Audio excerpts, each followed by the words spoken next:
Kris, would love to start by asking you about David Tomashek and what you've noticed about his game and the way that he's developed. I know it's a small sample size right now, just 3 games, but what you've noticed over the last month and a half. One thing I've been really impressed with is his stick details, being able to break up a lot of plays. So that tells me he's a smart play, can read what the other team's doing, and is able to break up a lot of plays. And the one in, I think of the in exhibition, I remember at home in the corner, knocked a puck out of the air, set up the goal. Just stuff like that he does regularly, which is nice. Another thing is offensively, maybe not be the fastest guy, but I'm not saying he's slow, but I'm really impressed at how he drives, takes the puck to the net, and hasn't really capitalized on any of those yet in the regular season, but he's had some nice looks. You want the guys driving the nets and not playing the perimeter. So, and then obviously what I've seen him on the power play, and, we saw him the other night against Vancouver having numerous chances. Well, just shows that he can find those soft spots, get those, become available to get into scoring areas. He said that being on the power play in that position is a new experience for him. What made you confident about what he's showing you guys that he could do well there? Well, one, just being a smart player. Yes, it is new for him. We wanted a right-handed shot for that power play just with the options, and felt that he was the best player for that. And in the past, he scored a lot in Europe with his shot. He's a guy that can score perimeter with a hard, heavy one-timing shot, and we didn't necessarily need him for that. But I think as the power play progresses, we can move him around a little bit and maybe have that threat. But we just wanted especially a bigger body in front of the net who could make plays, and we thought he fit that description. So, overall, how do you feel like your offensive five, especially at 5-on-5, has been in terms of generating chances? The first 2 games, I think we generated quite a bit, especially in the second game against Vancouver. I think our expected goals that game was 6.5, which is very high, very high. Putting the puck in the net, it's only been 3 games, and we've seen some pretty good goaltending.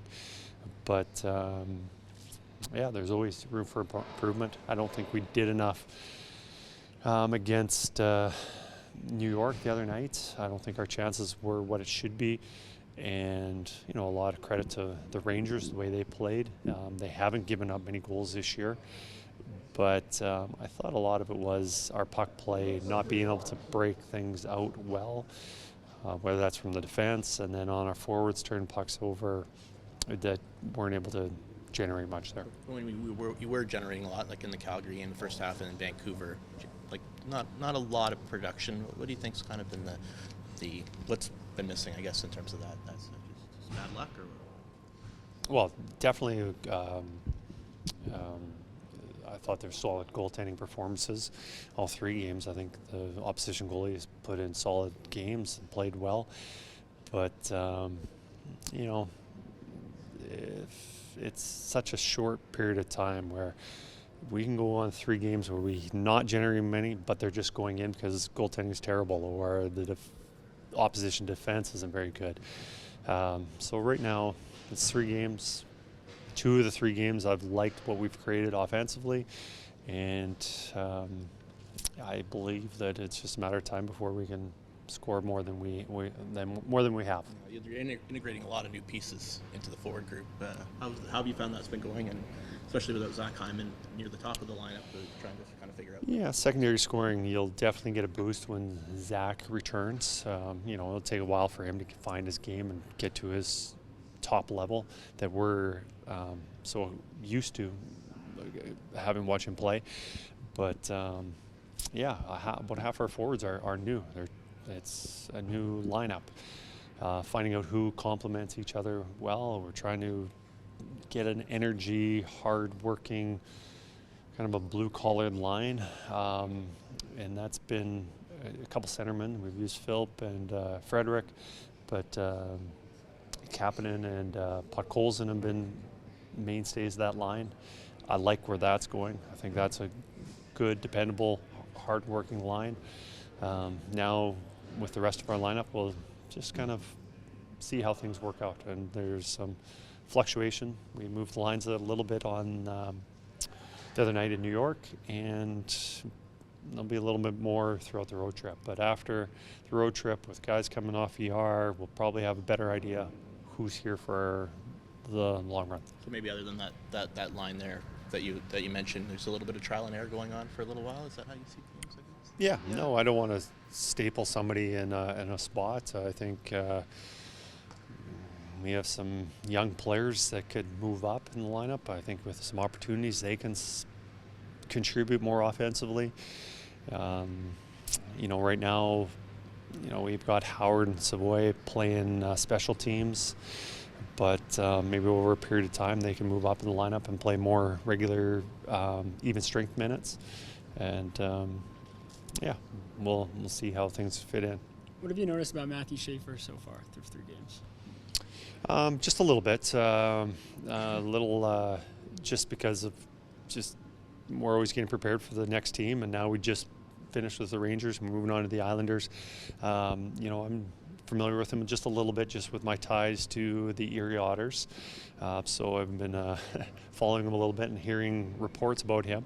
But a very smooth skating defenseman who can move the puck extremely well, and just high character, hardworking guy. Does it surprise you how much ice time he's gotten right away in the NHL? Yeah, a little bit. It does.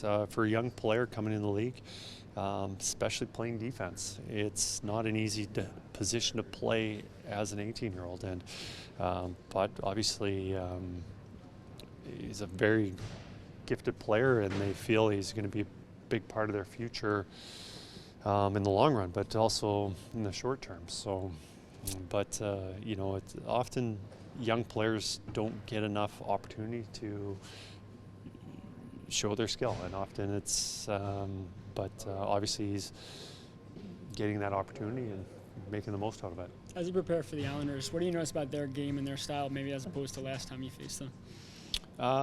I think a lot of it has to do, they're always going to be hardworking, defensively responsible. I know the season hasn't gone as well as they anticipated it.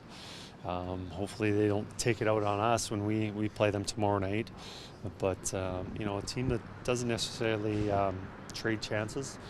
They do have a couple guys that are dangerous offensively that we have to be aware of. But, as for changes, their systems, it's too early for me to say that they're a different team or they're playing a different style. Kris, any update on Jake Wallman, who practiced today? Do you still think he can go tomorrow? No, Jake will be a little bit longer, so we're hopeful sometime in the weekend, but definitely on the road trip, we think.